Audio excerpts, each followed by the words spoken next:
All right, everyone. Good morning, good evening, wherever you are, and probably you're watching this on YouTube some other time later. Welcome to the Intercoin Show, where every week we talk about social impact of crypto on the world. Just this past week, we were in Twitter Spaces with other groups like CityCoin, and I was struck by how similar a lot of the stuff that they were talking about was to what we had already built. Intercoin applications help to do a lot of the things that communities seem to want, including NFTs. That seems to be a huge thing right now, but also having your own currency, being able to pay people out in this currency, and just in general, having sort of your own smart economy and governance and voting. All of that was discussed this week, and there's just today, Mark Cuban uh, tweeted that we need more utility tokens while things are locked up. Maybe you need some utility tokens. That's what Intercoin's building too. So it's kind of funny that, you know, he's talking about too much speculation, and the apps being written around smart contracts, the impact they will have on business processes, procedures, supply chains, right? I mean, this is like people just need to understand that we've spent 4 years building it, and it's time to come out of the shadows, come out of the cave, and let the world know. So that's what the show is all about. Today, I'm going to have Stacy and Alicia and Norman and Elena and Philip, among other people, in this growing Intercoin movement. Some of them are on the team. Some of them are ambassadors around the world. We talked to mayors of Twin Harbors, Minnesota, for example. We're going to hopefully talk to Eric Adams of New York, maybe Mayor Suarez of Miami. And I might have to fly down to San Juan at some point as well.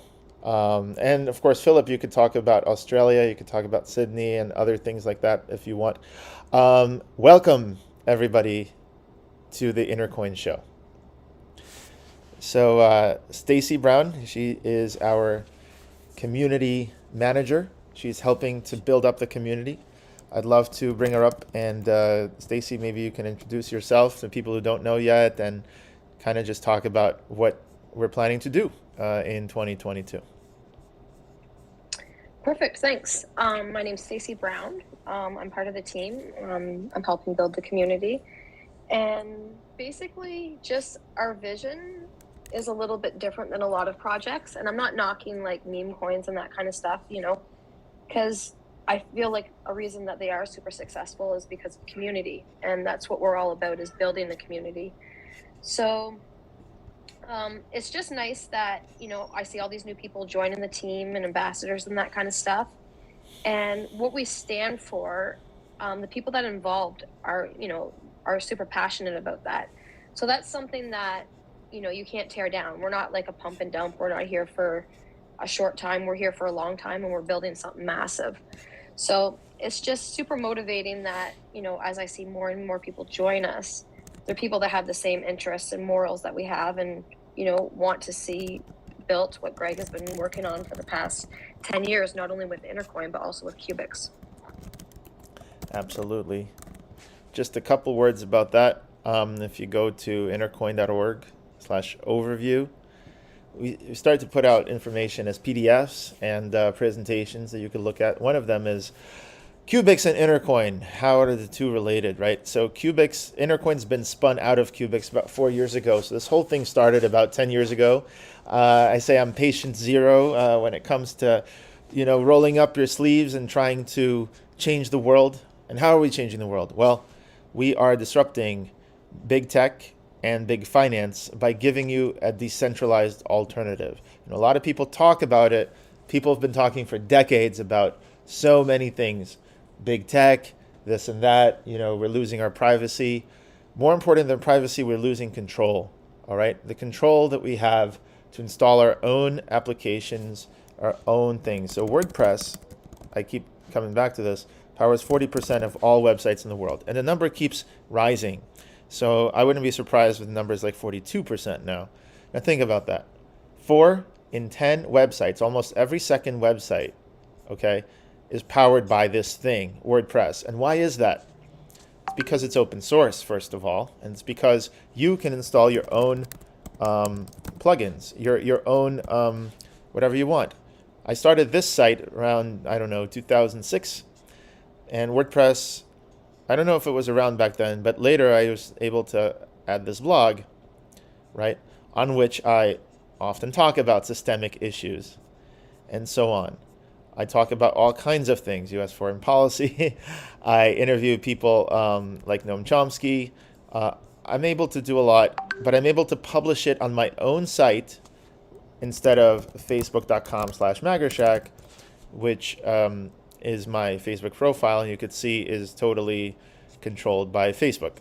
Similarly, I have, twitter.com/MagerShack, I think. No, Greg Mozart. And there again, I don't have much control except I just play by their rules. But not so on my own site. On my own site, I can do whatever I want. And even though it's a little site, I'm able to essentially get things done. However, you could see I'm using a third party like PayPal for donations. I used to put up back here. And so you could see that the monetary system was still done this way. Similarly with WordPress, if I do, let's look at Qbix, right? The blog that we run, right, is proudly powered by WordPress. If you go all the way down, that's what it says. Proudly powered by WordPress. So WordPress is great, but it's for Web 1.0, meaning we write it, you read it, right? Just like this show, sort of, we record it. But at the same time, there is now Web 2.0, and so we got Telegram, Facebook, Twitter, MySpace, those are early ones, Friendster. But now we have also LinkedIn, for example. Now, what is the thing about this is when you look at all these sites, they are centralized. Not only that, but they partner with each other. So I can log in with Google, and then Google knows I've logged in with LinkedIn. And LinkedIn locks me in, and I could be interested in all these different things, right? But instead, where is the Web 2.0 open source movement? Where are the alternatives like WordPress? And so this is where they are. We built them, right? But we're like a lone voice almost in a sea of for-profit, venture-funded companies who essentially are extracting rents. It's an economic term, right? They extract rents from people. So you don't have your own site. Like, for example, right now, the Government Blockchain Association is going to have their own event. And having your own event, you might want to have your schedule up there. Now, this is a tiny screen that I'm sharing. Obviously, on a bigger screen, it would look better. But right away, you could see it's on your own site. You've got your own profiles. And these are real people coming to a real event. Okay, this is showing you. You're going to share your interests. And anytime you want, you can actually log in. And you could have your own account. So here I've already logged in. Now, some sites, they don't want you to have random people just log in. And so on those sites, you could control. Like Facebook used to have only Harvard, and people only from Harvard used to be able to come in with the harvard.edu email. So here we've got an event with 2 speakers. I mean, this is really coming up, right? This is the welcome, and then you've got the schedule, right? Redefining money. You can meet the speakers, and sometimes you can contact them, and you can keep in touch. The dating has to go. But that's the idea, right? Every community can have its own interface, and it works across every device. It works on mobile phones, and you can chat. You can start a conversation. You can have an internal currency where you pay people to talk to them if you think they're important, and things like that. So that's Qbix, and the point is we actually went ahead and built it, and we have millions of users who have downloaded our software around the world.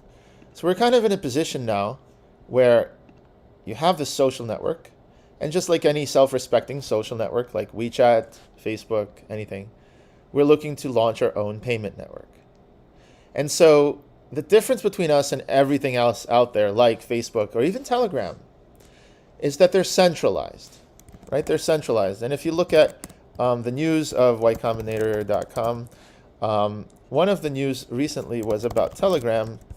Maybe it's on the second page now, or one of these pages. So basically, let's just do this. Germany, Telegram block, right? Imagine Germany, right? It's a country. Some things are centralized, like the government there, is looking to close down another centralized thing. Oh, I'm sorry, so many ads, and there's the economics of it. Just today, right? Germany doesn't rule out closing Telegram. Why do they want to close Telegram? Because people are saying things and organizing in ways they might not want. Here's the thing, right? Is that when some people organize, then other people organize. And if you have a centralized thing like Signal, okay, like another thing that happened, Moxie Marlinspike wrote an article we're going to talk about later. He stepped down recently as CEO of Signal, okay? But the thing is, Moxie Marlinspike discovered Web3, and he was talking about his first, impressions of Web3, okay? And basically, he correctly pointed out that a lot of the stuff about Web3 is still very centralized. Now, look at all these different business models, by the way, right? There's a business model. I'm on Bloomberg.com. I have to sign in. I have to get a subscription in order to access this information. There's ads, okay? But luckily, I'm able to see this information. Just letting you know, like, it's not just Web3. It's not just the fact that Web3 has all these economic models that may not be so, people criticize. Look at Web2. So WordPress is free, and then you've got all these people monetizing in these ways because this is the only thing they've got, right? Journalism has been disrupted. They need to make money somehow. So subscriptions, advertising. And then, of course, you've got the venture-funded, privately owned, centralized systems. I mean, literally everywhere you go, everywhere you go on the internet, you can't unsee this. Look at the ads. So, like, imagine a world that's slightly different with micropayments, right? Imagine a world where you pay for content that you actually want to consume, and sites pay you for your attention, and they make micropayments for you to bring your friends. And they reward you for things like bringing people to the community. So we're going to talk about community. We're going to talk about Web3. I just wanted to say Web2 needs a huge overhaul in and of itself, okay? So people like Moxie, they're great. They are anarchists building end-to-end encrypted systems. They're helping people. But then this happens, right? And then a country goes, are you kidding me with these ads? Okay, country goes, we're going to ban this centralized service. And that's a central point of failure, right? I mean, it's true Telegram can hop around. Russia's agencies tried to ban it at some point, couldn't do it. They hit LinkedIn instead. They hit other servers co-located with it. But the point is, it's a centralized service. It could get banned by Brazil or Russia or Germany or whatever. Unlike the open web. And the reason that decentralization matters, one big reason, is because these guys are our last line of defense, okay, and they're companies because they're centralized companies. Now, these guys I have a lot of respect for, and they're building tools that help people connect all over the world on fair terms, on fair rules, and so on that are global. But every once in a while, a government comes along and demands certain things, like Pavel Durov, Russia voting law, right, with Navalny. And you know what? He said Telegram went ahead and blocked Navalny's chatbots and so on because they said, you know what, first of all, this is a law that's been passed, and this is in fact different, and this is not the hill we want to die on because they're going to take us out of the App Store. Okay, so if Telegram and Signal are taken out of the App Store, that kind of kneecaps a lot of their distribution model. Whereas the open web, it does not. Because in the open web, if everybody decides to run their own Qbix software on their site, and the site is HTTPS, right? Good luck figuring out what runs on that site. And if there's a widget and Qbix is going to release widgets this year that you can just put into your existing site, then you could have Intercoin and Qbix widgets running all around the internet, the web, and they're being updated, and it's completely decentralized. You have to shut down a ton of websites or tell them all to stop hosting Qbix or Intercoin front-end interfaces. And that's the difference between even what we're using now and what we're using before. So a lot of conversations today, this week, about Web3, a lot of people weighing in about utility. We got Moxie Marlin Spike stepped down. I wonder what he's going to do next. We've got Mark Cuban tweeting. We've got all these people. We've got Polygon and Reddit, or I should say co-founder Alexis Ohanian starting a $200 million fund to do what? By the way, ads. To do what? It's a good metaphor for how much content versus ads. Like I can't even, okay. Essentially for decentralized social networking. All right, so we are literally probably the company that had the most years to do this. We have a head start of about 10 years with Qbix. And now with Intercoin, we spun it out to have your own currency, your own universal basic income, your own elections, and all the things that Citycoins talked about the other day. So enough about all this. I just wanted to say that Intercoin is not just a 4-year-old company, but you're absolutely right. Intercoin is based on a 10-year-old technology that has the Web2 interfaces that you see. We're not the only ones. Here's a forum software called Discourse that we use. And so we built the social software, and now we're going to build the economic software, if you will. So with that, I want to continue and hand off everything to the next person to speak, and that would be Elena. Please, Elena, go ahead and introduce yourself a little bit. Thank you, Greg. Yep. It's a pleasure to be here today, and I am one of the advisors on the board of Intercoin. I was invited to be on the team to provide services for Intercoin and to promote Intercoin globally, to search for ambassadors and to provide partnerships with different companies. And it's my pleasure today to see Drew as a guest today with us. Hi, Drew. We had a very wonderful coincidence yesterday, being on the same sites, on the same posts on LinkedIn together at the same time and chatting with each other.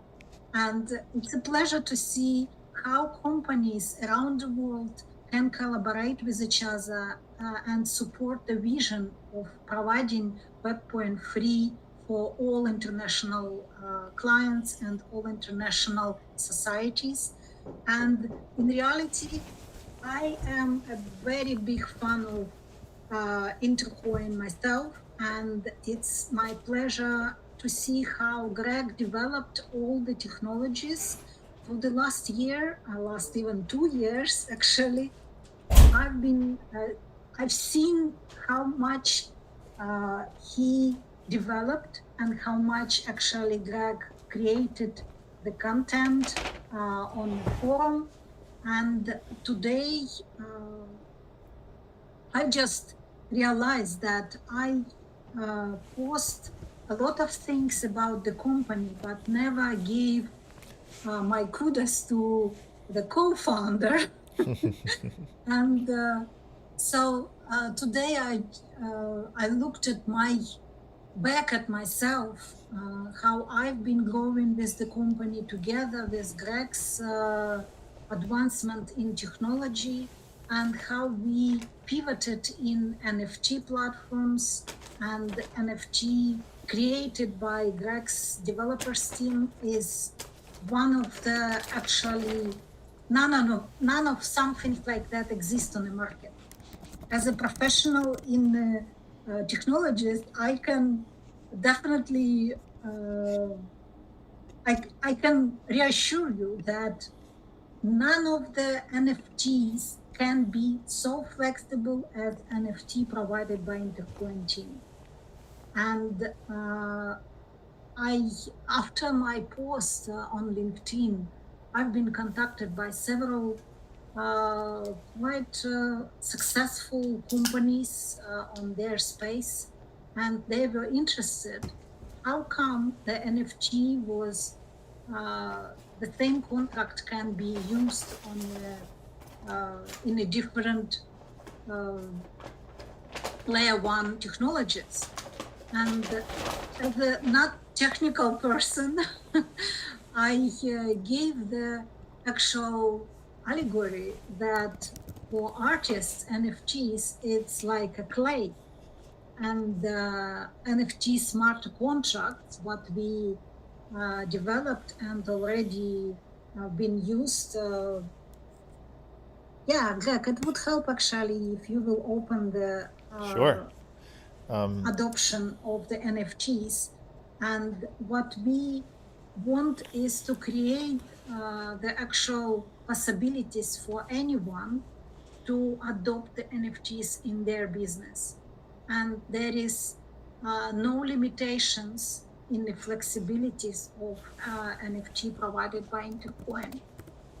And the platform is ready for everyone to begin to use.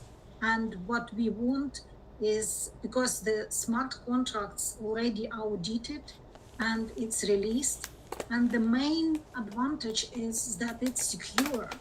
We've been hearing recently that so many NFTs already have been rug pulled, and people lost almost 30 millions of funding only for the last 6 months.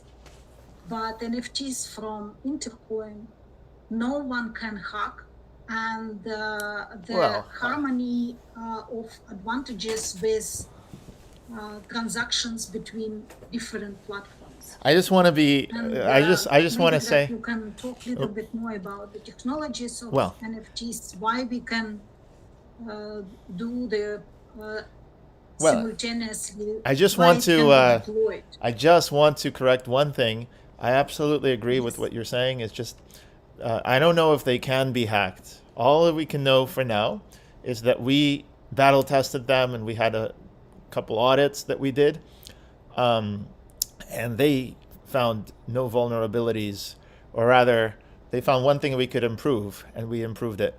But I just want to be clear to everybody that all software it could be is never finished. You know, there's always things that we just found. You know, look at I just want to make that disclaimer because I think it's very important. Yes, of Yes. course, absolutely agree. You know, so Yes, please, go ahead. log4j, okay, this is a library that's been used in so many places with like Google and everything, okay, and this is arguably one of the largest, if you don't consider Spectre and Meltdown and all these other, okay, this vulnerability is everywhere, because my point is, it is possible for software to be exploited years after the fact.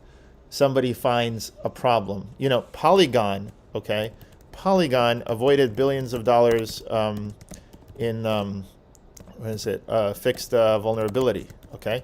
That they were able to fix because they quietly fixes a bug that put $24 billion of Matic at risk, okay? This is just literally last month. So, yeah, I just want to be clear. I agree with almost everything except two things. I don't know if there are more flexible contracts out there. I don't know all NFT contracts in the world, but we are quite interoperable and flexible and integrate. By the way, we integrate with the Qbix platform. So when you come to us and you say, hey, I want an app, right? We build you the app for your, let's say for the Government Blockchain Association events, right? If you have events, GBA, then we go ahead and build that. But then you say, well, you know what? I want to have my own coin. You say we have that. Or at least later this year, we're going to say that. But if you tell us right now, we want to have our own NFT, and guess what? We build, if you want to release your own NFT collection or you want to have your own drops, auctions, whatever, I mean, we have now built that kind of stuff. and by the way, this is going on right now, a pre-sale.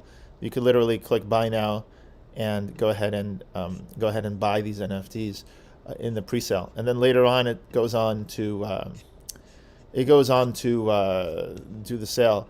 This group is engaging people like David Beckham's sons to promote their NFT drops and collections. So if you have a collection that you want to promote, the point is that everything works together, right? You want to have your own site, you want to have your own community, and not just your own NFTs. That's coming. In February, we're going to talk about Intercoin's community contract, because that's going to be central to everything we do, right? It's always been about community with us. Notifications allow you to know about things you're interested in, such as when a friend joins the app or messages you. All these things, right? Notifications, bringing you back. We are not here to annoy you at dinner and, get you into Twitter flame war or political discussion. We are here to help you make plans to go out, meet people, keep in touch, and get deals done, right? We are here about having smart economies, about communication. And so NFTs that we build are going to represent membership and communities and stuff like that. So Elena, sorry to barge in there. I just wanted to set the record straight. We don't know if it's never going to be hacked. We don't know if it will, if there's no one else out there who has something like what we do. But what we do know is that what we've built is very useful, and we've tried our hardest, and the auditors have tried the hardest to find faults with it. And it looks like we've reached a point where it looks like it's fine. But just last thing I want to say, we've also put together an interesting approach with the legal. And so we talk about the license and the disclaimer that goes into all the smart contracts. So when you go ahead and you visit the factory in order, because anyone right now can go to this factory on Polygon, Matic, Ethereum, or Binance or anything. So if you go to Etherscan, right, and you go to this address right here, right, this is what you're going to see, right? This is our second contract. That's why the twos. So you got here the contract. For the geeky people out there, you can read it, and you're going to find NFT factory contract. Although this code is available for viewing, the general public is not given a license to freely deploy smart contracts based on this code. In fact, what you would have to do is you would basically have to produce your own smart contract. And in the future, we reserve the right to charge to require people to have ITR tokens in order to pay for our services and our smart contracts. But for the time being, it's completely free. And anybody who uses it, all they have to do is agree with this disclosure, right? Customer expressly recognizes that nearly any software may contain unforeseen bugs or other defects due to the nature of software development. Moreover, because of the immutable nature of smart contracts, any such defects will persist in the software once it is deployed onto the blockchain. Customer therefore expressly acknowledges that any responsibility to obtain outside audits and analysis of the software produced by us rests solely with the customer. So if you do choose to work with us, you do have to agree to these disclaimers. You do have to, just like Microsoft or any other company, we want to cover our bases, and we don't want you to feel like we have unlimited liability if something goes wrong. Having said that, neither does Uniswap, neither does anybody. But I think when we get to a point where open source software is just rock solid, bulletproof, Web3 is going to kick the pants off of like centralized sites. So anyway, back to you, Elena. I just wanted to kind of give that disclaimer. I really respect your disclaimer, and I understand that there is no possibilities in technology to be sure that everything gonna work perfectly forever. For the time being, for the last 2 weeks, I've been in conversations with many people all over the world, and everyone been saying like, wow, it's incredible, and we haven't seen something like that. And because one of the actually charitable organizations who wants to build NFT game for kids. They are planning to have a conversation with us, and they're going to be one of our speakers on the next event as well. Meanwhile, I promised to Drew that he would get a chance to ask questions, to say something about himself, to introduce himself. It's a pleasure that you managed to come so quickly. Please introduce yourself to community and let us know. Okay, can everybody hear me? We can. Yes, please go ahead. Great. So my name is Drew Koven. I was a very early mover in e-commerce. I've been referred to or titled a Web 1.0 pioneer. I got involved in the 90s when Amazon was a passing fancy and fad, or so everyone said. Nobody will ever do this. I got very involved in internet grocery and helped build two companies, one of which is called FreshDirect out of New York. Mm-hmm. Another was called ShopLink, which was a predecessor. I then parlayed that and stayed with the industry and digital, and helped as a pioneering force build the roadmap for a company called Branding Brand Mobile, which was the first to create technology, a group out of Carnegie Mellon, around websites that automatically responded, or responsive sites, from a desktop format to a mobile format. And I was able to, with a great team of people around me, able to validate the migration from a desktop environment to mobile and mobile apps, and advised over 50 companies, from Sephora being one of them. Steve Madden, I was president of digital for 3 years, worked with our teams to build the whole definition of what was called multi-channel retail, which became omni-channel retail, which is now the normal of retail. I've also sat atop Guess Jeans globally as the head of e-commerce and transformation, and a bunch of other companies. Melissa & Doug, one of the largest privately held toy companies, sits up alongside of Lego in terms of size and scale, over 16,000 retail accounts and a lot of online. So I've had the good fortune of being at the ascent of digitally centric organizations, and the descent and the rebirth and reformation. So I went through the dot-com bubble burst, and I saw what happens when the foundations, both people foundations and technology foundations and market readiness, are not in alignment. So I've been watching with tremendous, and most recently, for the last 10 or 11 years, I have a family office, and we've made over 30 investments in companies around the world that tend to be very forward-thinking in food and health and fashion, fitness. We have a number of NFT projects. My son, who has taken some pages out of my playbook and then kind of run with it.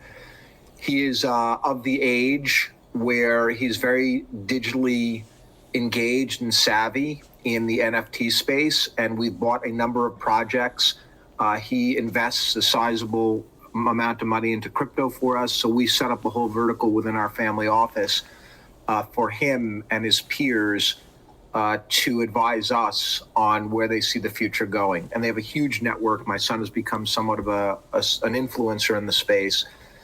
And I am very focused on the infrastructure that goes alongside of these companies. I have read and I have engaged in many, many conversations over many, many years around very, very similar issues: governance, compliance, IP and IP protection, enforcement.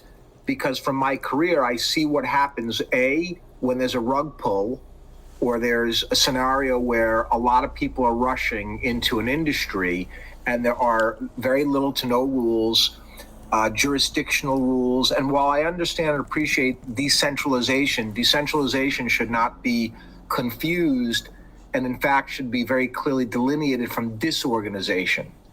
And what I'm seeing in the industry, as somebody who has been around long enough but still is young enough to embrace the energy of entrepreneurship and promote it financially, as well as from a mentor and an advisory standpoint and a consulting standpoint, is there are a number, and increasingly more so, of potentials for bad acting because there's very little compliance in the space. It reminds me of the late 90s, early 2000s, where anybody with a business plan could get a VC to throw $1 million into their project, which used to be their business, only to find out that there was nothing more than a piece of, a nice set of designs on a piece of paper.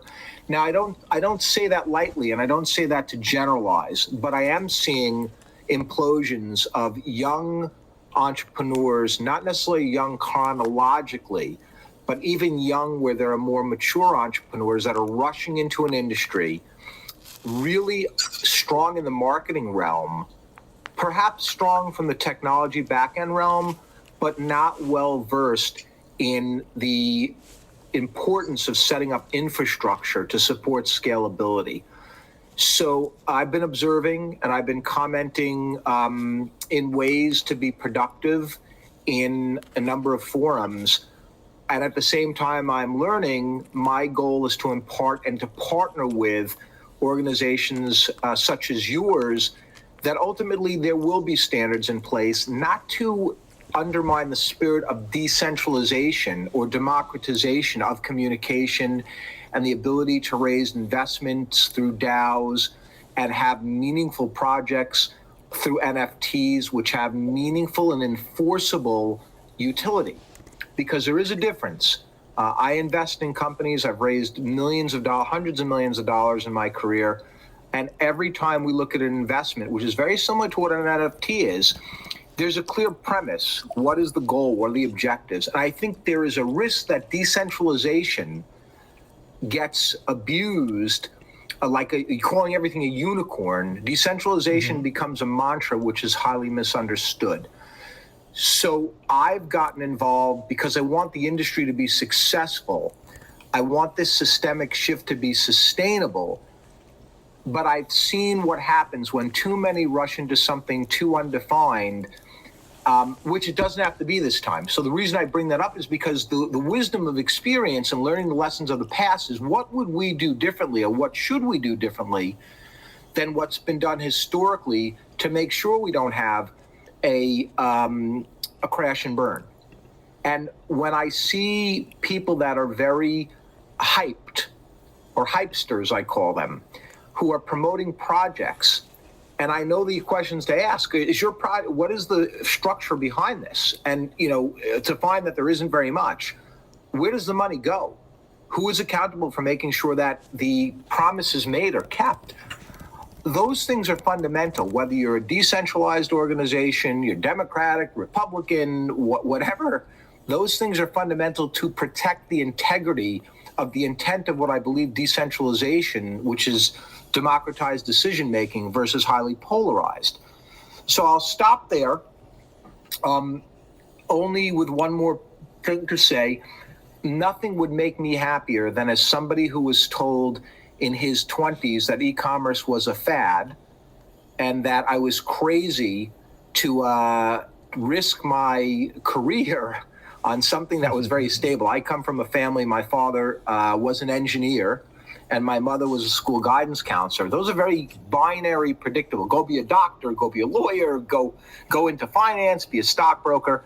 And I can remember not so long ago, but long enough ago, where I was told that I was crazy and that e-commerce was gobbledygook. And all these years later, they're looking at me and, say, hey, you seems like you knew what you were doing back then. So I am so excited what you're doing. And I think that foundationally, you're working on some amazing things. I'd love to get involved.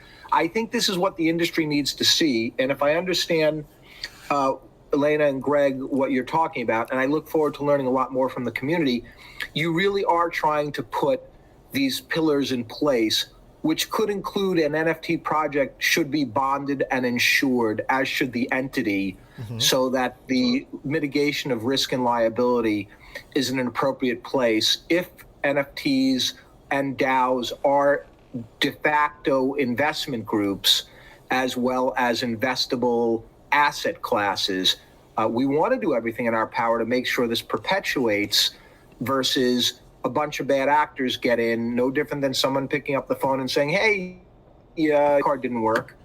And it turns out that can I have your credit card number? So that's where I'm coming from. And thank you for the opportunity to speak. No, absolutely. I think Thank you, Jeff. It's a real pleasure that you had the chance to speak, and obviously I can see that Greg is smiling because it's like a music to our ears that you have the same vision what you've been talking about for many years, and Greg especially for 10 years already.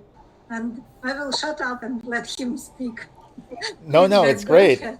I'm just, you're right. You're muted, by the way. Greg, Oh, no, you're sorry. I forgot about the microphone. No, it's totally, Elena, you're absolutely right. And Drew, I was very excited to hear all of what you have to say. And I have a deep respect for the Web 1.0 pioneers, because I feel like that's where it all began. You know, like everyone, I remember, you know this better than I do. The interviews with Jeff Bezos when he was young, and he was like, well, we're going to sell books, you know, on the internet. And he said the first question people asked him is like, what is the internet? Right? I don't know, can you guys all hear me? Yep. Okay. So I was buying, and I still hold my Amazon from $30 a share. So I was one of the people that, you know, I believed when he would talk about, I'm not interested in turning profitable, that was heresy. But now understanding what he was reinvesting back into was infrastructure and the legs of his stool and the flywheels, it now makes perfect sense in hindsight. He didn't lift up the kimono, so to speak, to let everybody know what his plan was, but he had a plan. And his plan was to securitize all the pillars that he believed needed to come together to ensure the long-term success of e-commerce. And if we take that thematically, and kudos to you and the team, our mission is to securitize and strengthen the success of Web 3.0, which will eventually become Web 4.0, then we've done what it is that we're here to do. And then the benefits will accrue to those people that are really at the forefront, but have a strategic vision of where we want to end up. And sometimes you have to, you know, it takes work to convince people because they want to make a quick buck, or we don't want rules. You may not want rules for the right reasons, but there may be people who don't want rules for the wrong reasons. We have to streamline it so that the rules are fair for all, but what does all mean? So again, these are things I speak from my experience, where I've seen what happens when it's complete anarchy and chaos.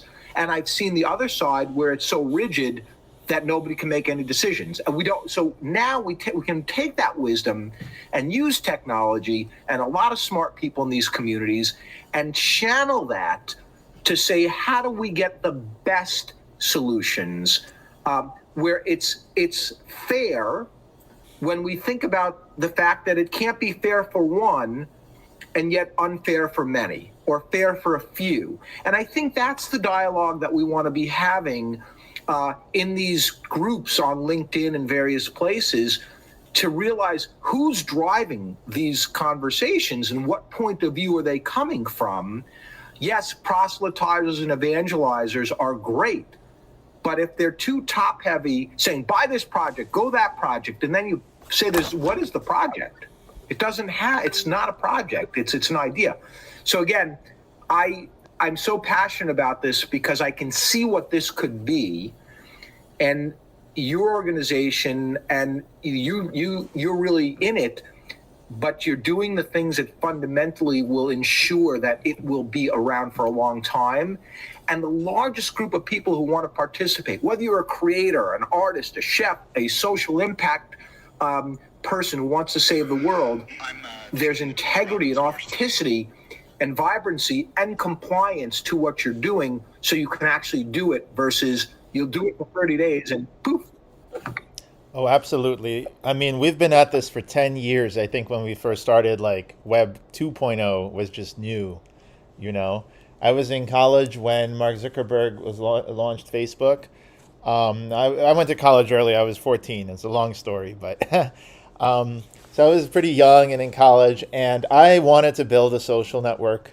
But somewhere along the line, you know, my co-founder and I, Zach, of Qbix, and I worked all around New York City, you know, building Facebook apps and everything. And we quickly learned, the developers quickly learned that they were the first on the chopping block, so to speak. If there is a centralized, privately owned company, and, you know, privately owned is a stretchy term because it's owned by Wall Street, you know, so there is collective ownership, but it's mostly owned by, you know, people who want quarterly earnings and people who want profits. And the only way you can get profits with Facebook is to keep something under your kimono, you know, not to give away the server side code, not to give away the stuff. And I think very interestingly with Web3, we're seeing a reversal of that, right? We're seeing protocols that are open, the same way that email protocol and web HTTP protocol, all these protocols.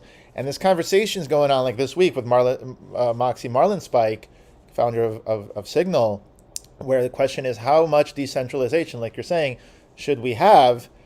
And in my opinion, decentralization wins in the long term, right? In the long term, open source software like Linux and, you know, Nginx, web servers, as well as anything running on your computer. Android is based on open source. It builds the infrastructure for what comes on top.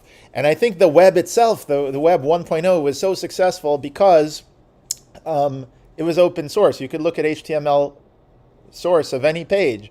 And a lot of people learned in my generation how to create websites, right? Back then in the 90s, you know, if you could write HTML, it's like right now, if you can write a smart contract, it's like, whoa, you know, you can make bold text, I'm hiring you, $100 an hour, right?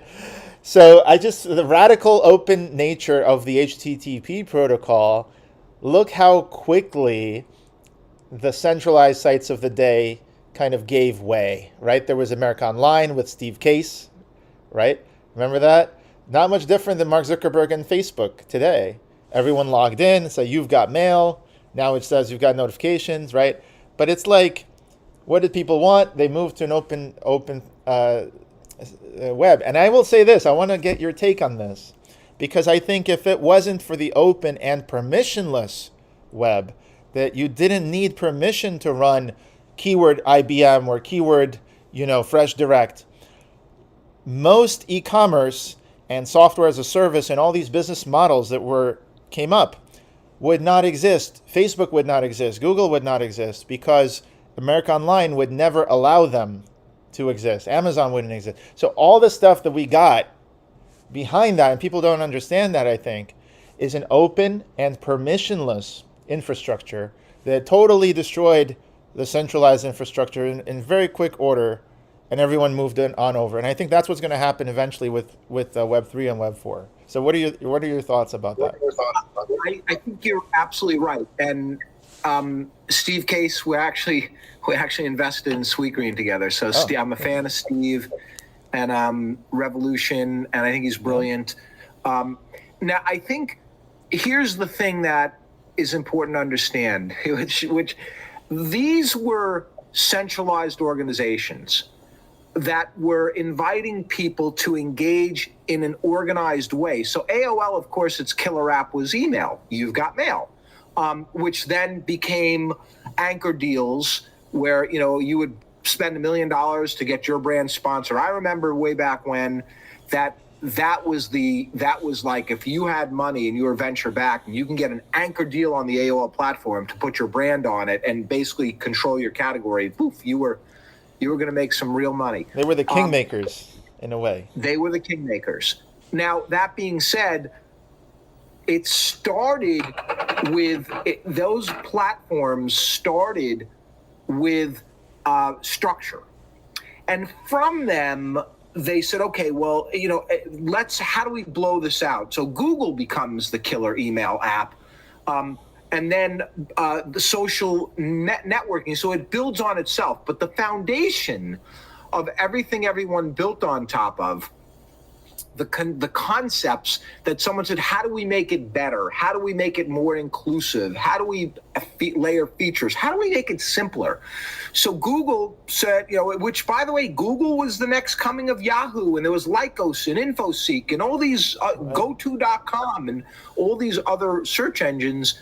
And then, but they really leaned into semantic search and really optimization of data. So but it starts somewhere where, while we believe it's decentralized, there is a centralization. At the bottom somewhere, there is a centralized way of foundational thinking that is not restrictive in the purest sense. So it says, if we start foundationally with this is what we're trying to achieve, start with a potential, not the end in mind, so to speak, but a destination from which we go to the next destination. I think that's what we've seen, to your point, Greg. And we live in a world where there are many, many people and many, many creators from all places and spaces and walks of life. And it's, how do I make this easier? How do I make this better? We're driven by that. It's innate in human nature. But it's also ultimately, because of the nature of society, it ends up hitting a point where it's like, this kind of feels right, until it doesn't. So, Mark Zuckerberg, again, they started out by saying, it was a very simple concept, as you well know, and it was, when I went to college, we used to get a hard copy of a Facebook, and it was a freshman Facebook, and you look and say, who are my friends and who are this? And then they said, and then it went where it went, and it was all free until it wasn't, and it became a data play. And again, years ago, nobody was talking about data, but it's now cheaper, better, faster, more intelligent. So we're at a place right now where, if we start out by securing the right foundations in terms of thought, but not limiting where it can go, I think that's a very effective way to think long term. And what I mean more succinctly is, it can be whatever the community, the decentralized global community wants it to be. You can build on top of it, but it has to start foundationally. You must plant seeds if you want to grow things. You see, the things won't grow unless you plant, and then you have to cultivate, and then you can say, okay, what else do I want to grow? And I think that's really important for the early movers to build those foundations, which don't kill the fields, so to speak, and allow them to be regenerative versus destroy them too quickly out of the gates. And I think that's where people with the domain expertise don't control the conversation, so to speak, but they help provide some guidelines and experience, because that is what a community is all about. A diverse and inclusive community, about diversity of opinions, inclusive versus, it's a small set of people that have a very clear initiative, that have the potential to dominate the space to their benefit. But how does that benefit the community overall, which is your point, when it's open source, then it gets really, but if the leaders in the space, the thought leaders, whatever that means today, if they can promote a vision that says, yes, we want to democratize, but we still need to make sure the field is ready to plant. Mm-hmm. So I know you're already harvesting, right? But can we get the field ready and fertilized and for planting? And that's where I think it's so critical, these foundations of, you got to get the field right to plant on it, or you're just throwing seeds and then the animals will eat it up before anything can plant. Very similar. Totally agree. I want to ask you one more question about this. I want to give it over to several people here that would love to ask. They love to ask you as well. Yeah, we've got Philip from Australia. We've got Bocanyo Trust. She's in London at the moment. But I would love to sort of have, several people ask. But anyway, this is what I want to say. I absolutely agree with you that we need to have fertile ground and soil for the seeds to grow. And what I've seen, at least in my tenure, working on all this, is that open source software seems to be that soil, seems to be the most fertile soil. So everywhere you look, whether it's Linux, right, or web servers, or MySQL, right, they're in the background. And each of these things was built by some entrepreneur, like Nginx was built by Igor Sasayev in Russia, okay, who for 10 years had no venture capital, and he was just doing it, and it was just a superior product after a while, and then you open a company. Or MySQL started in 1995. I just looked this up recently. In Sweden, guys who started it, I think the guy named it after his daughter, MySQL. So 6 years, just working on it, gave it away, and they were proud. They said they were the second generation open source software company, meaning the first generation was about dual licensing, but they gave it away and charged for support. That was their model. But the point is now, MySQL has been bought, it's been forked, it belongs now, some of it to Larry Summers. No, not Larry Summers. Larry, I forgot. He's one of the richest men in the world. Are you talking about Larry Ellison? Larry Ellison, yes.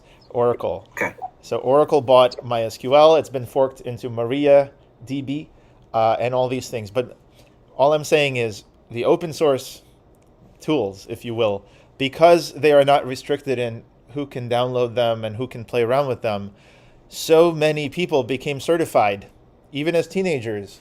And they were able to learn all this stuff that now they contribute to this business or that business that's able to build on top. So I just wanted to kind of throw that out there and say, I think that you can have more wealth for the world if the underlying protocols are not restricted by a company to their own ecosystem, but are sort of like anyone can use those protocols. And then on top of that, there is chaos. There can be spam. There can be email spam and DDoS attacks on the internet and all kinds of problems. But then you get the most beautiful, e-commerce solutions, and you get all this innovation that you otherwise would not get. Listen, you said it perfectly. I think that it is, what is the intent and the integrity of those that are creating and why they're creating?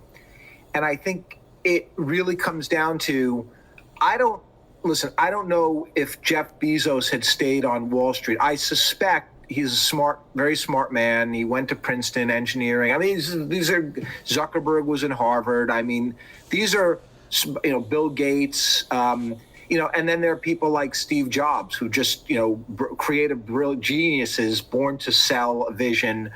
And they're in every walk of life, whether it's finance. But I think they operate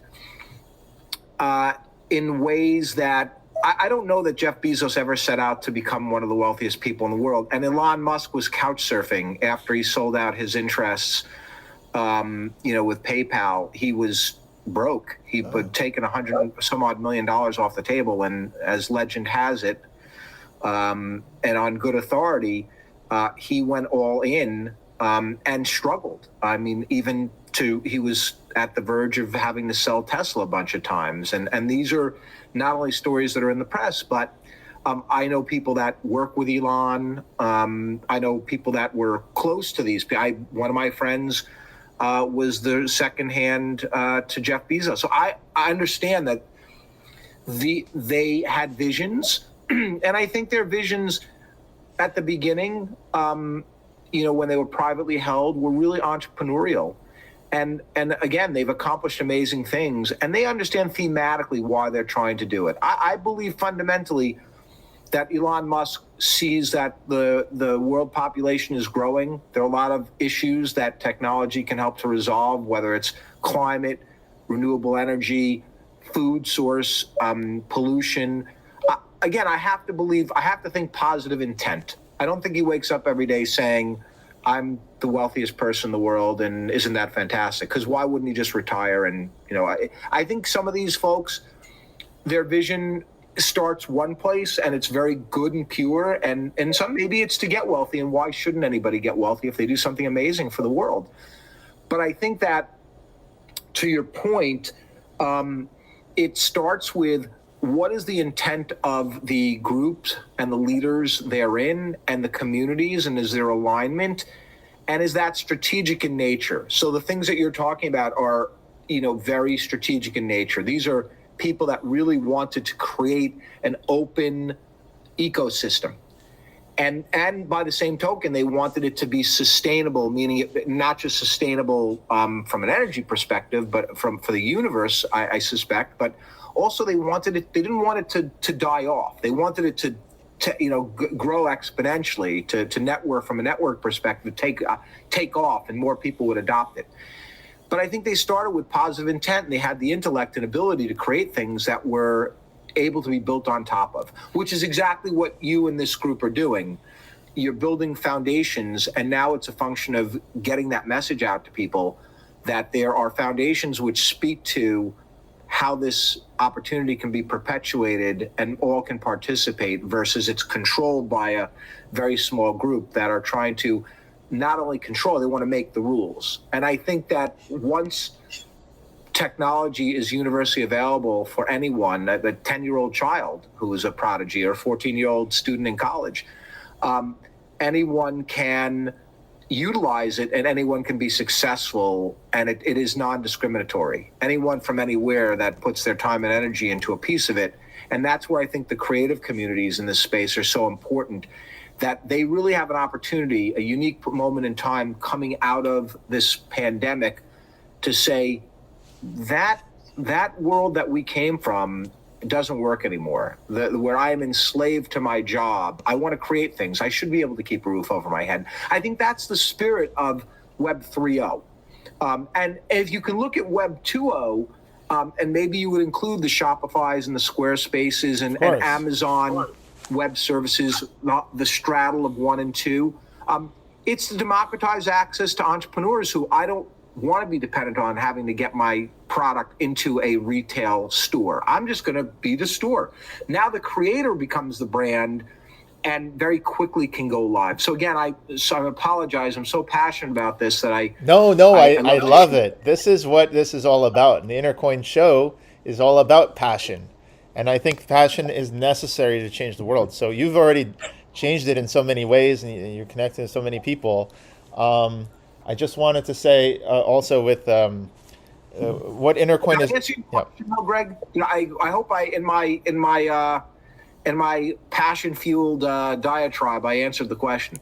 Yeah, no, I think you did. I think the technology helps empower people, and Web 2, Web 1 smashed all the gatekeepers of newspapers, magazines, radio shows, cable channels, meaning in the past you needed to go to those guys running those things and get their permission to distribute your album or distribute whatever. And then Web 2 allowed you to make interactive sites like Shopify, right? Is your own store on your own site, or WordPress. So I think a lot of these things have really, really empowered people, and we're going to see the next level of that. And I think we're all passionate about that. I actually wanted to show you, because I wanted to show you what we're working on specifically. And then later we might, if you're interested, we could have a conversation offline about, a longer conversation about all these things, because it sounds like you're interested in this space, kind of, to see what is the next thing. So slightly. So let me tell you what I think possibly would be the next thing, okay? Yesterday we were talking to CityCoins. We were listening to their show, and the CityCoins Accelerator is something we've applied to. But CityCoins is just one of the type of Web3, the quadrant of the space, if you will, that is focused on adoption, utility, people actually using this stuff. Because like the thing, I actually want to show you this because I think this is the key. And then I do want to let other people have their hand up or they wanted to ask questions. I want to bring them up as well. So intercoin.org/proposal.pdf. All right, I'm going to really quickly just run through this. And it's really not just about investment or anything like that. It could be, but it's about getting involved. It's about understanding what is at stake and why we need to do this. Okay, so crypto's been around for about 10 years now, right? I mean, Bitcoin, what is it, like 2009 it came out? So it's been over 10 years. And look at what's going on now. Bitcoin has never become the peer-to-peer cash system, right, that it was supposed to be in the title of the white paper. Ripple got in bed with some banks and helps, their main competitor is the Swift network or something like that. Ethereum held a lot of promise, but it's mostly the operating system. And now there's clones of it that are faster, right? Because they're already based on, like Polygon, they're based on proof of stake. But all of this crypto space has been around. There's DeFi, there's Web3, there's all this stuff. And yet people aren't using it every day. People aren't, it's not mainstream the way that WeChat is in China, right? WeChat in China is extremely mainstream. You use it to go and pay for any business, any hair salon, any restaurant, you can pay with WeChat. So this is something you use every day. Facebook, Telegram, right? Twitter, like people use these. These are heavily used. By contrast, people aren't going around paying with Bitcoin in their local restaurant. They're not paying with ERC20 tokens anywhere because it's super expensive. And they're not even paying with Polygon or Binance Smart Chain yet.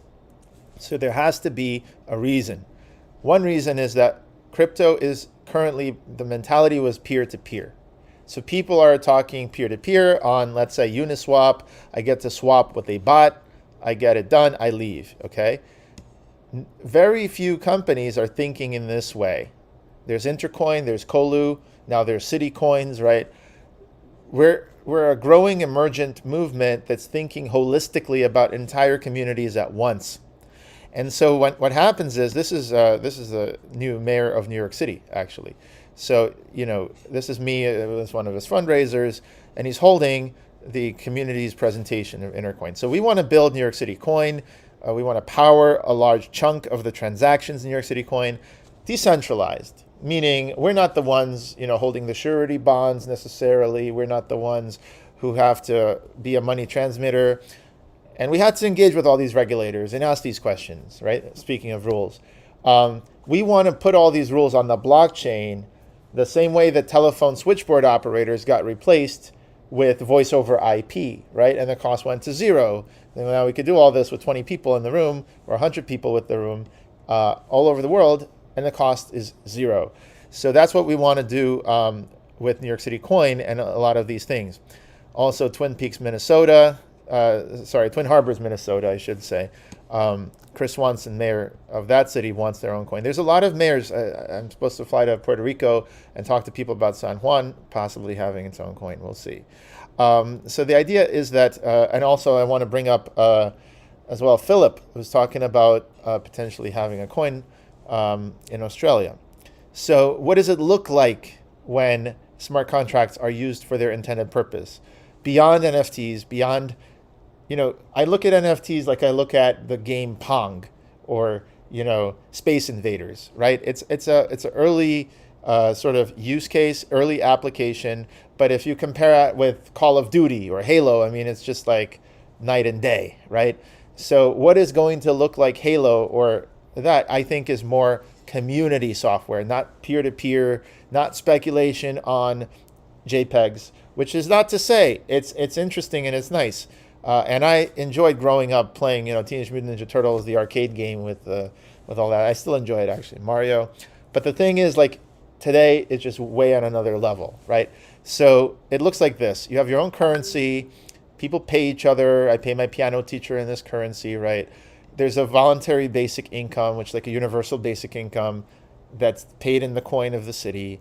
there's contests, there's payroll, there's all this stuff, and then there is the other side of it: governance, voting, decision making, elections, and all of it based on statistics that can be seen, given to everyone, and analyzed by experts and other people, and I can delegate my vote to those experts on those topics. So what I'd like to see essentially is, we've already built all these applications.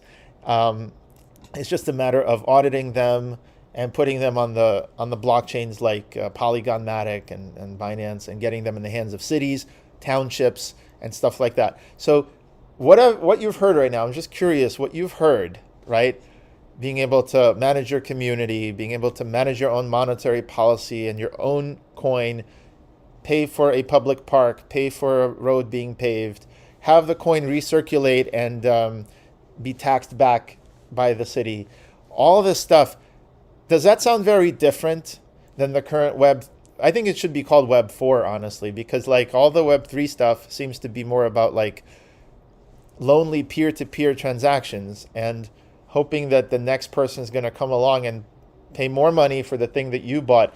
But that is, while it's nice in the first like generation, I really do think that there's so much utility that can be produced with Web3, and that's what Intercoin is mostly about. So I just wanted to kind of get your reaction on, what do you think is the future for this versus the speculative stuff, if you will,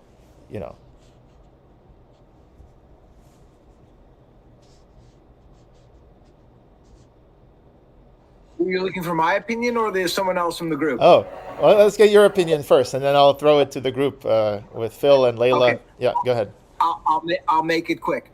I have always been a strong advocate of peer-to-peer or one-to-one marketing, but I think you make an excellent point. You are no longer limited, so you have one-to-one, so I'll frame it this way. You have local, regional, national, global. There are 4 tiers. So local would be one-to-one, and then maybe regional would be one to a larger group that's within my community. Then one, or within reasonable proximity, somebody who knows me. Then one to national would be me to an even larger audience, and one to global. So I believe that our ultimate goal, and we are there usually if one has the right opportunities and networks, you could go one to global very quickly. Something could go one to global if it's promoted properly, or it just gets picked up on social media. So I think those tiers are very appropriate given the world we live in today. It doesn't take much. There is an element of luck and skill, but somebody can wake up the next day and be like, my article got picked up and now I have 100,000 followers in my community. So I do think that peer-to-peer is not what the ultimate goal is. What good is it if it's that limited, if it's something that opportunistic and meaningful for a much larger audience? So I think it's understanding, as the entrepreneur, the creator, whatever side of the equation you sit on, the tool maker, the platform provider, or the creator of something that wants to utilize these tools, what is their vision? Which is where I think it democratizes. I don't have to want to be a global success.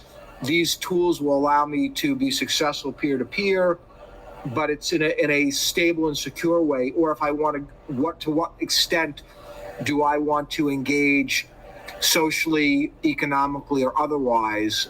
But I should not be limited in my thinking or my ability, because it's really narrowly focused on peer-to-peer. Right. It should have more people, like this show. Like we have more people here. All right. That's actually a good segue. Since we're doing peer-to-peer, let me bring in some people here.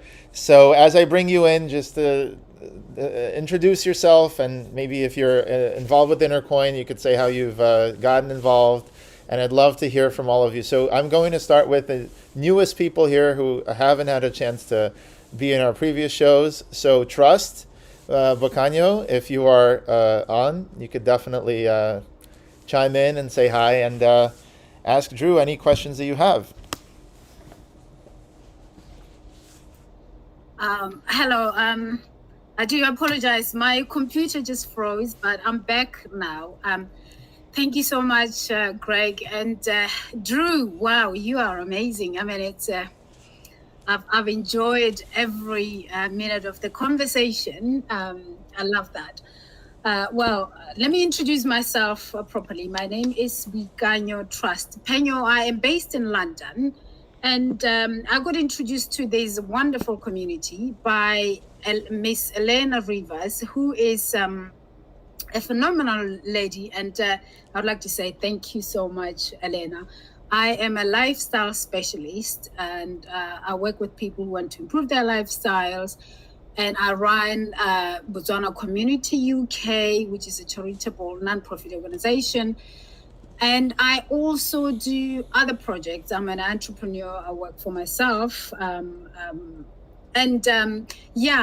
got in the crypto space since 2017, and there is still a lot to learn, but I'm still fascinated, and I think the future is decentralization, open source, like what Craig says, and I totally agree.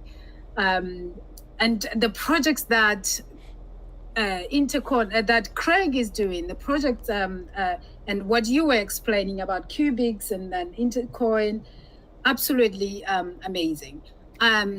Yes, Drew, do I have a question for you? But no, I don't have a question right now, but I would say I totally enjoyed your talk, and I think you're very much knowledgeable when it comes to this technology, which and it's interesting to hear that. Okay, we've moved from 1.0 to 1.2, to 2.0, 3.0. Now we're talking about 4.0 already, and some of us are still, trying to catch up and understanding everything, which is amazing because we've got all of you guys to explain all this stuff to us. So thank you. Absolutely. Thank you, Bakanyo. You're very welcome. Thank you. Thank you. And I think that's great. I think we have people all around the world. Philip is in Australia. As a follow-up, probably Oh, sorry about that. Yep. I keep forgetting my mic. Elena, thank you very much for introducing Trust to us, Bakanyo. And, I want to actually get Philip on here, who's from Australia, so it's very late over there. So Philip, I think bring you up and you can introduce yourself and what you do and talk about whatever you like to ask. Okay, thanks, Greg. Yeah, appreciate it. Thanks for the great talk, Drew. That was really interesting. I think you basically hit the nail on the head with getting the foundations right. I think that's essential.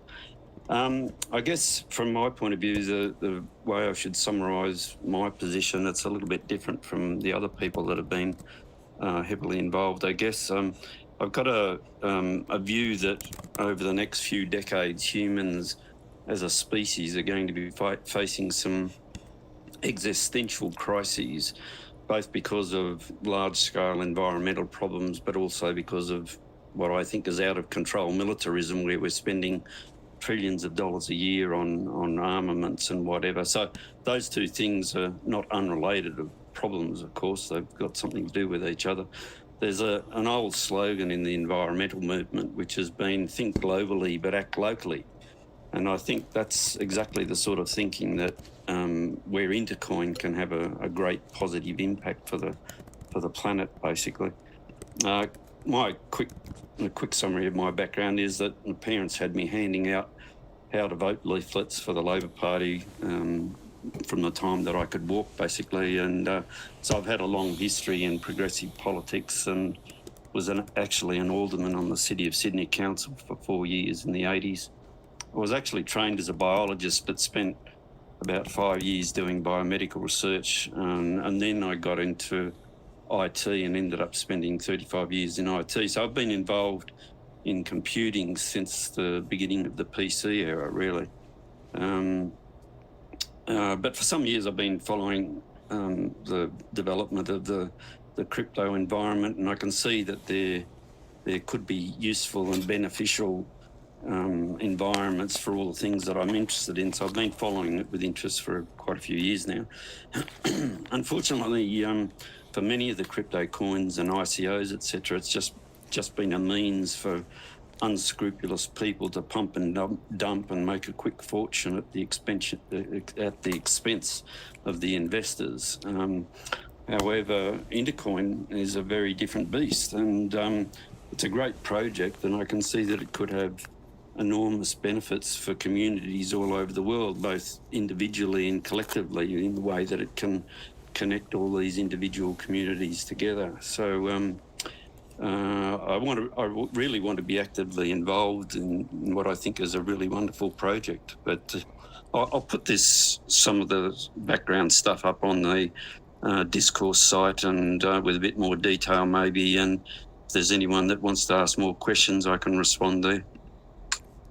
All right. No, that sounds fantastic. Thank you, Philip. We really appreciate your time and your dedication to Intercoin, because Philip decided to become an ambassador in Australia for Intercoin, and to represent Intercoin's vision for local governments, and we are looking forward to work with you, Philip. Thank you very much. All right. Who else would like to speak? I think Alicia, Norman, I'd like to bring you guys up. If you please open the links what they provided that okay. they want to talk about, that would help. Absolutely. All right, let's do it. We got Norman, who has been with us for, 3 years now, Norman, I think? Yeah. Well, I mean, full time probably just 1 year, but I've known Alcu since a couple of years back on the project. Yeah, I mean, I'll talk a little bit about like my experiences. Love FreshDirect, by the way. It's an awesome grocery service in New York. The food is always great. So shout out to myself. And yeah, I got hooked on it from like the mailer campaign you guys did with the promotion. I think it was like $50 worth of food per person. So that was, that got me onto it. But anyway, with regards to, what I do. So my title on the team is team manager.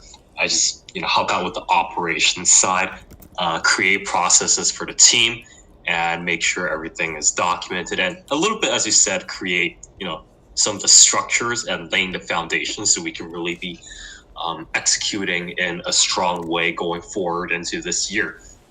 My thoughts about the team, I think we're a very mission-driven company. One of the most mission-driven companies I've actually had the pleasure to be a part of, actually.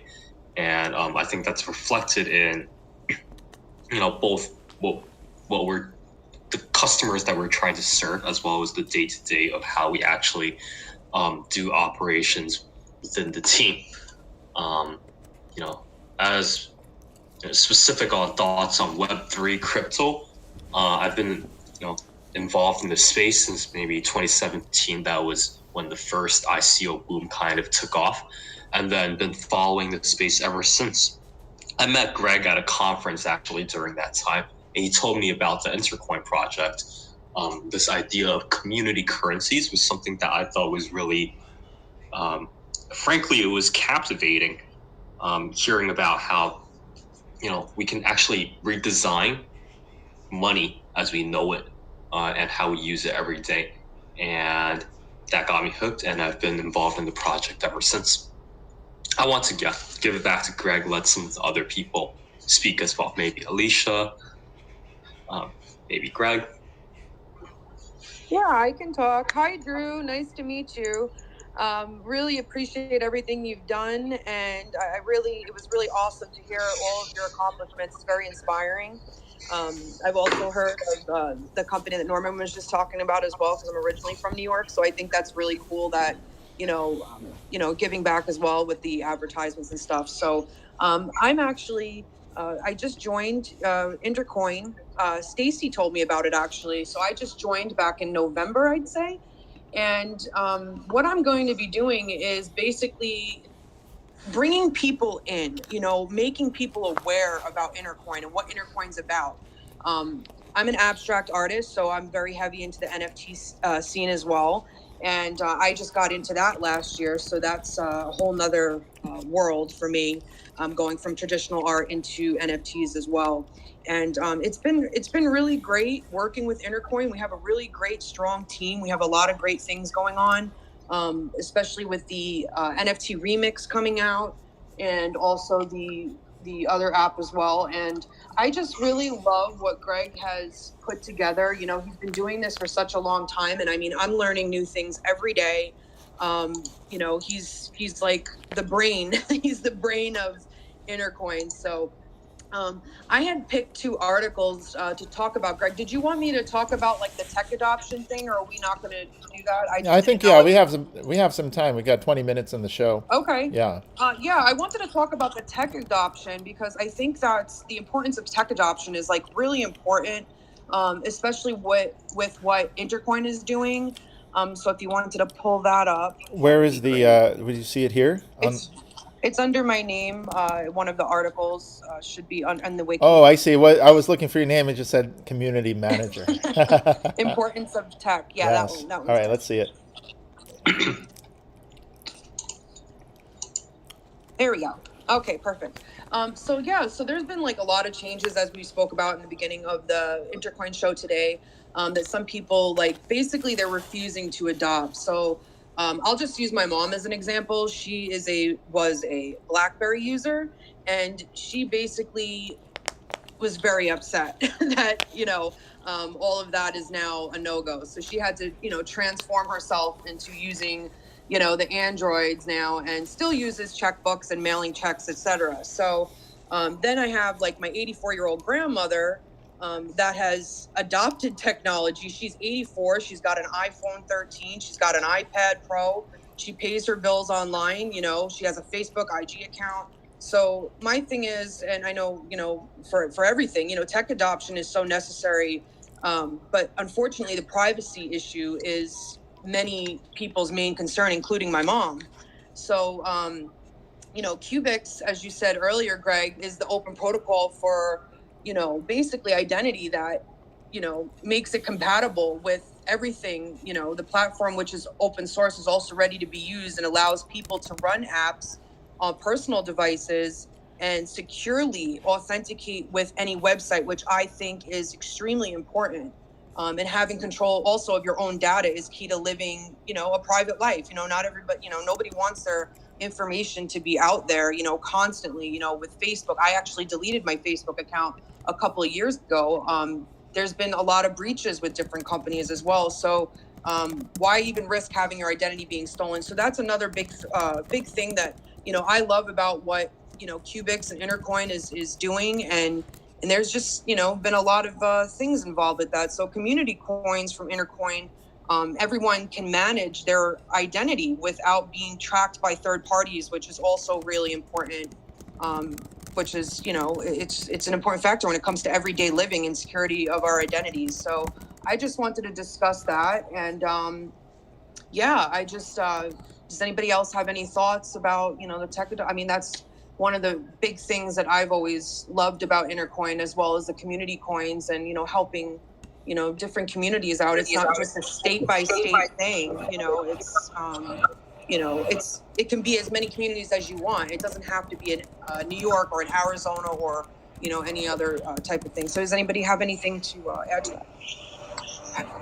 I do. I think in speaking with a lot of people, a lot of my peers that are very senior level executives that have an interest in several aspects of Web3, there is a need for information education and correlations to how to think about this, a paradigm. There is I remember with Web 1.0 and Web 2.0 that there were very few people that understood that were decision makers within organizations, be they small, medium, or enterprise, what this meant, how to think about it. They couldn't wrap their heads around it. And even with mobile technology and social media, there was just a lot of confusion. And it took many years for it to finally settle in to a place where it was accepted. Faster so, systemic shifts used to take a decade or longer to take hold, and now you're talking about 2 to 5 years. Things happen well. Again, there's piping in the back end. Let's say 3 to 5 years. It's much faster than it ever has been before. But I think one of the challenges that I see, which this organization can create a lot of content around, is a lot of how-to content. And if you look at the most successful content and information on the internet, it's how to bake a cookie, how to think about a mental health issue. If you look at what people are searching for, it's how to do something or how to solve something. I think that a lot of the content that's in the marketplace is very high level and abstract for most, and a lot of it is either too techy or too proselytizing or evangelizing without enough detail about what does this mean. I didn't go to Carnegie Mellon or MIT or Caltech or NYU. I don't have a degree in mathematics or quantum physics or computer science, and yet I'm also and I'm being rhetorical, although I didn't go to any of those schools.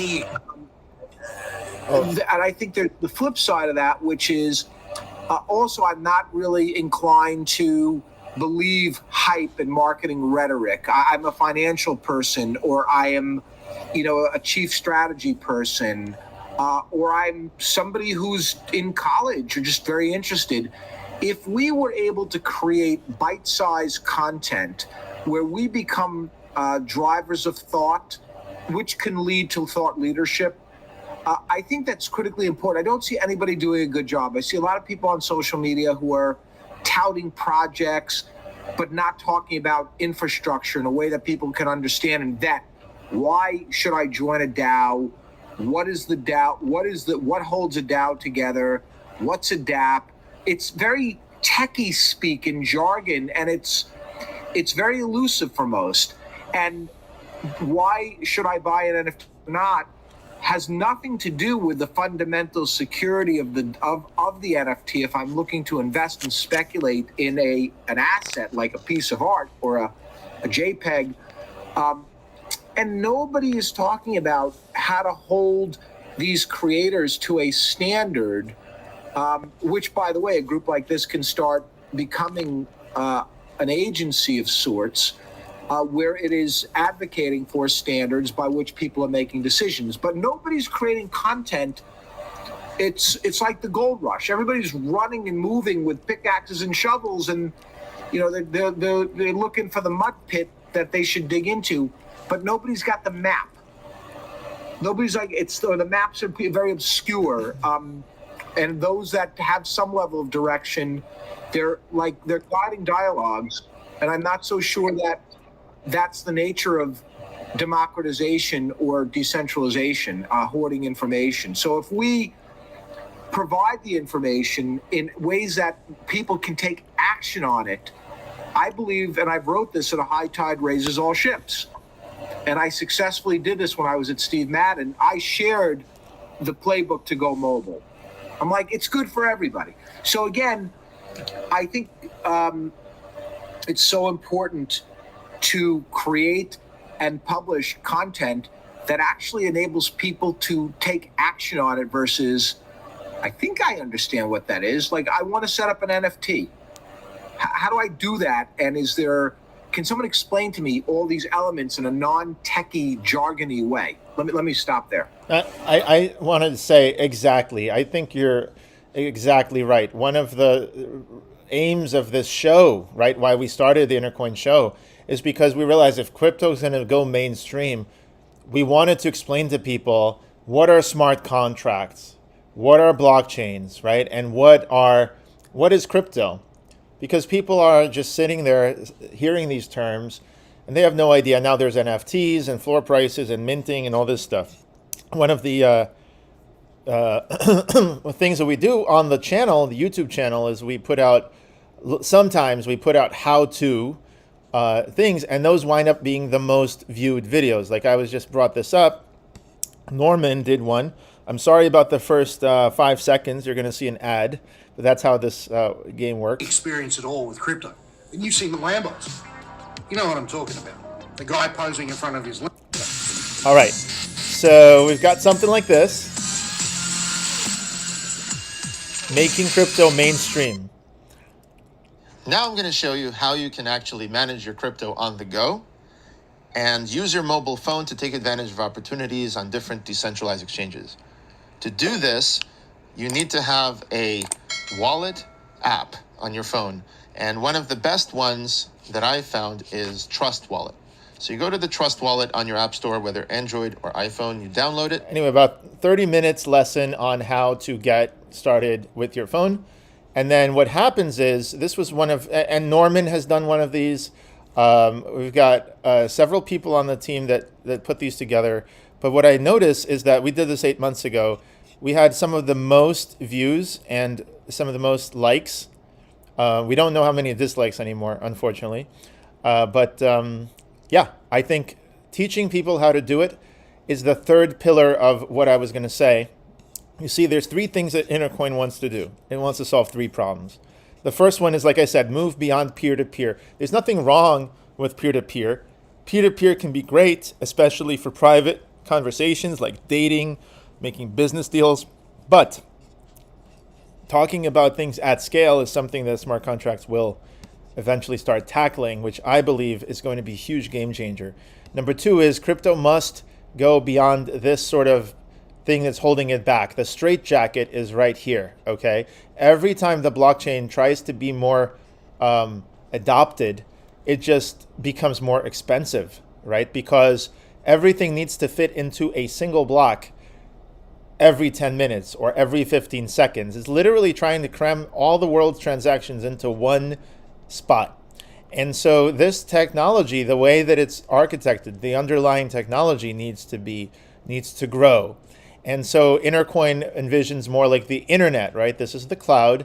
Everyone's on their own local network. And then the cloud helps to move messages like email between communities, just like the internet protocols. And so Intercoin is basically looking at a world where there could be unlimited numbers of people in communities.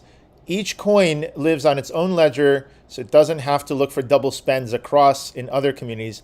And then Intercoin, once in a while, maybe once a day and so on, helps to settle trade balances between these communities. So it's a different paradigm. We are using blockchains at the moment, but we're looking to outgrow them because blockchain just doesn't scale. And we've seen that over and over. And even with Polygon, even with Solana, whatever the fastest blockchains, they'll still have to store all the state of all the smart contracts of all the projects. And to run a node is expensive. So Solana has a few dozen nodes. Ethereum has a few thousand, but they're all run by essentially a few companies. So Moxie Marlinspike's critique of Web3 is currently correct. It's too expensive to connect. It's like connecting to the internet backbone. You need like a peering agreement. You need all this stuff. You don't really need that when you go to a coffee shop and you just get on the internet. So anyway, number 3 is what you're talking about right now. It's crypto must have a user-friendly interface because the current interfaces, even MetaMask, okay, Etherscan, I mean, this is very geeky stuff.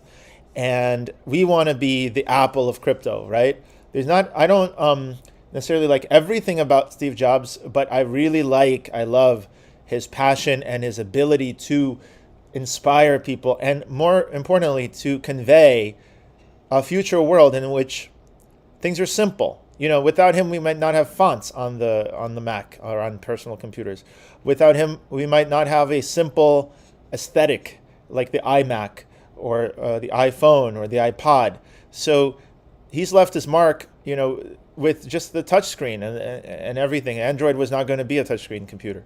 So, Steve Jobs is great. That mentality is really, really important, to look for simplicity and accessibility for everybody, grandmas, children, okay? And so that's what we want. We want to have something for mass adoption that people can grab off each other's sites, place it on their site, be a widget, it's unstoppable, you can't censor it, and there you go. And then, of course, on the back end, there's magic, right? On the back end, Macs have a lot of intelligent software. They always have. Mac OS 1, 2, 3, now it's up to like 11.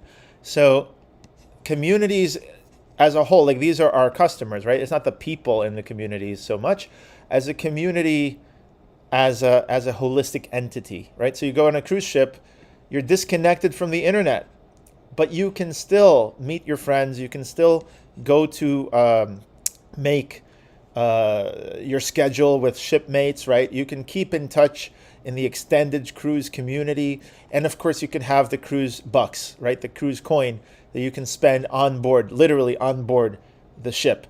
That's just one example of thousands. You could have companies, cities, nonprofits. So like there's a whole world out there that's underserved because no one is serving the communities. As they're just talking about individual people who may do a transaction here and there, but that's not, I believe, the biggest potential that we're going to see. So if we have to call it Web 4, we're going to call it Web 4. But I think you're absolutely right that this is needed. Like forgetting about moving past blockchain, forgetting about moving past peer-to-peer.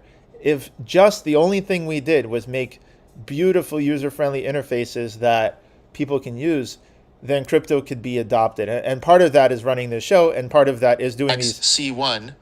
these how-to things. Now, having said that, I do want to ask you, like, how do we get bigger? Because we've had articles in CoinDesk, we've had articles in Cointelegraph, we've been covered. Yahoo Finance covered us. That's not very hard. So the way that you have to make bite-sized content. I think videos are great, but you have to ultimately, within an article, it links to a video. If you try to, or unless they're short form videos, people have very short attention spans in this world.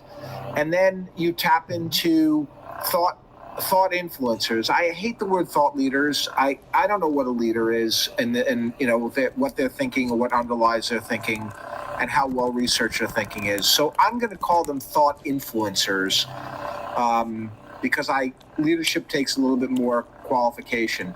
But if you have this information, for instance, if I put this up on my LinkedIn, and you guys are writing content, and I'm reviewing it with you, and I'm saying, well, it's still too abstract. We're here to simplify complexity. I don't understand it. My, Jeremy Koven, my son, who has a very, very powerful network in his own right on social media. If we start putting the content out in the marketplace for others who are able to read it, because we have a short list of people that are very influential, and then let them reply to it with an opportunity to join the organization and contribute to the content. It's engaging with those influencers that really are looking agnostically to put good content out there that goes beyond pumping an NFT project. So where I'm coming from is exactly what we've all discussed today, which is I want bite-sized how-to that I wrote this framework down. One, it identifies the problem/opportunity. What is the content trying to help frame? He's a huge opportunity, but here are the challenges. Greg, to your slides. Then you explain why it's a problem, why it's a challenge, or what the key issues are. And then you end with, and here are the proposed solutions, and here are the solutions providers. So it's really following a framework. If I wanted to set up an NFT, my 9-year-old desperately wants to have his own NFT. He's really into it. So I'm like, okay, well, I would love to be able to explain to him in a very simplified way, here's what to do.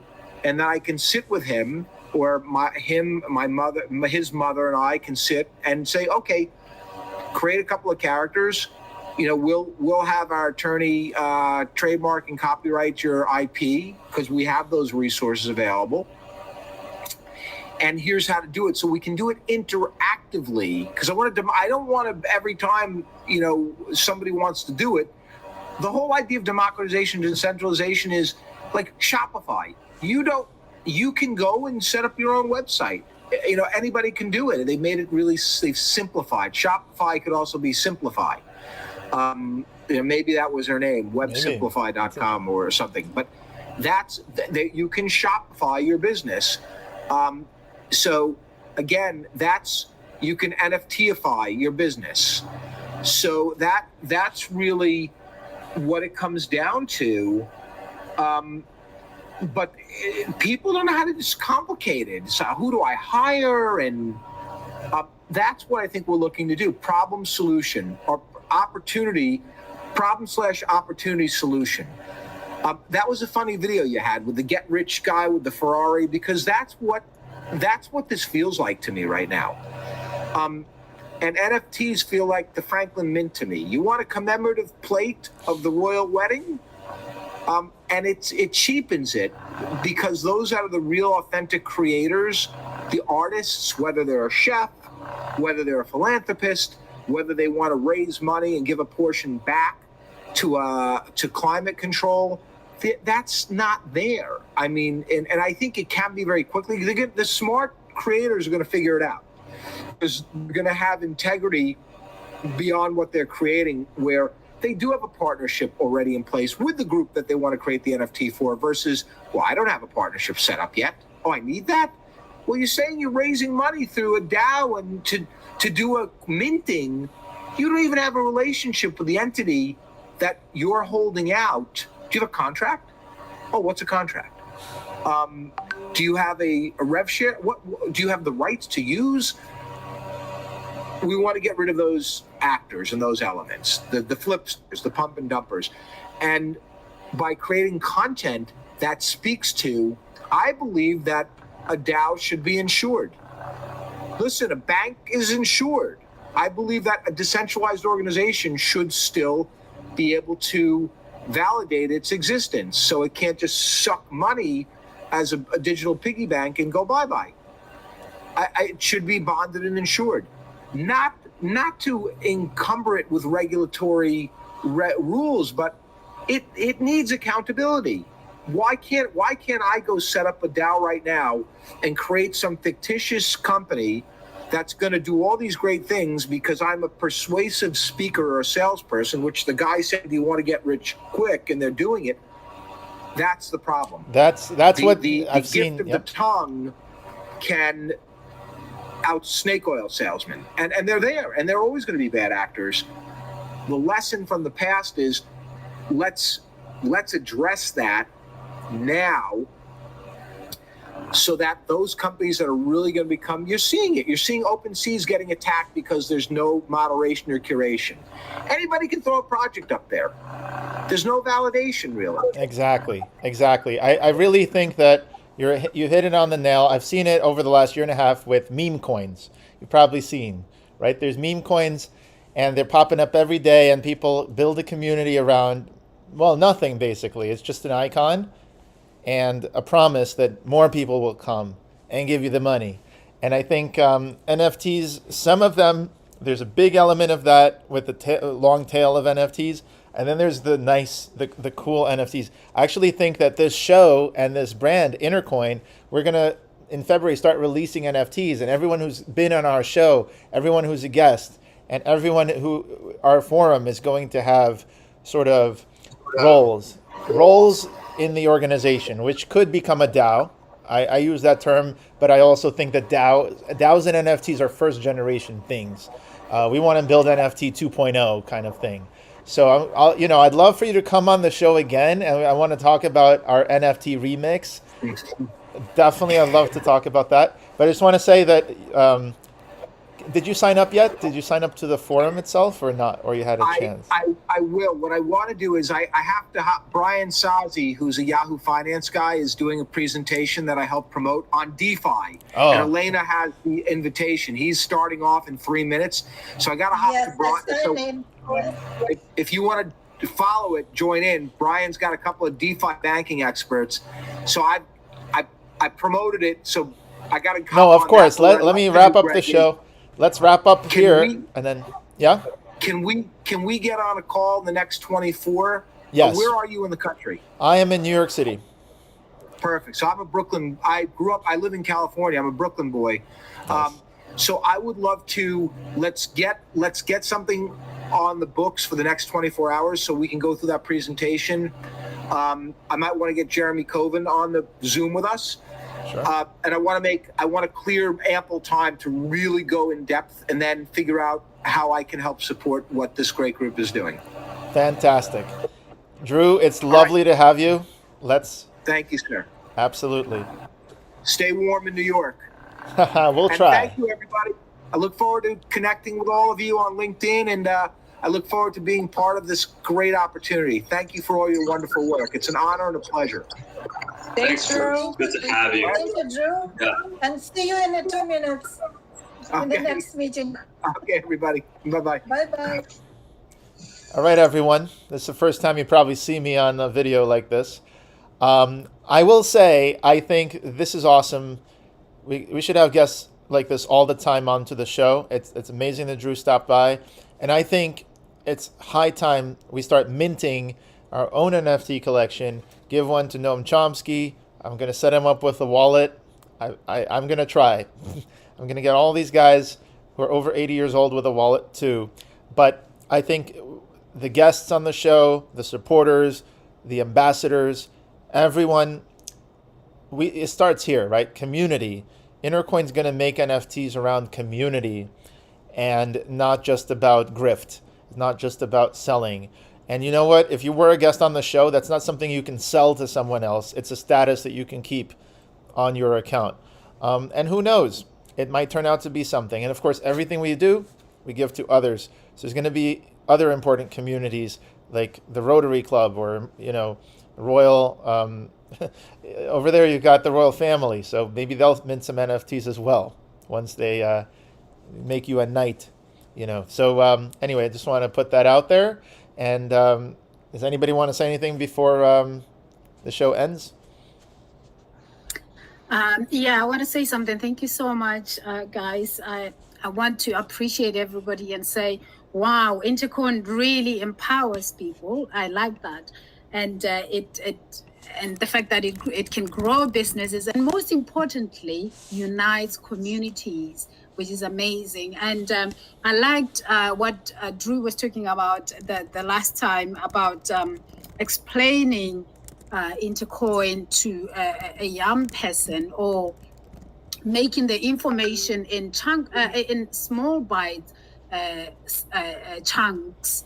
Because yesterday I was talking to this lady who was telling me that her 80-year-old daughter has got more than 18,000 followers on TikTok, and all she does is these avatars. So if we can get Intercoin to that level whereby someone, a young person or someone who is less techy can actually use some of the applications, the technology behind it, and make use of it or grow whatever they're trying to do, the communities, the currency, or the applications that come with Intercoin. That will be amazing. And thank you so much for inviting me to this show. I enjoyed every minute and I learned so much today. Oh, well done. Well done, team. Thank you so much. And yep, I believe that we're going to grow this into a big community. We're going to use Web3 to represent, whenever you get on a guest on the show or you're going to have an opportunity. I think in the future, people are going to buy these NFTs to be a guest on our show. But in the meantime, let's put out the information. Let's all build a movement together. And as always, please join the Intercoin community, join the Intercoin family, and have your voice heard. All right, till next time, I'm Greg Magershak, and together with the Intercoin team, have a great week. Thank you. Thank Bye. you.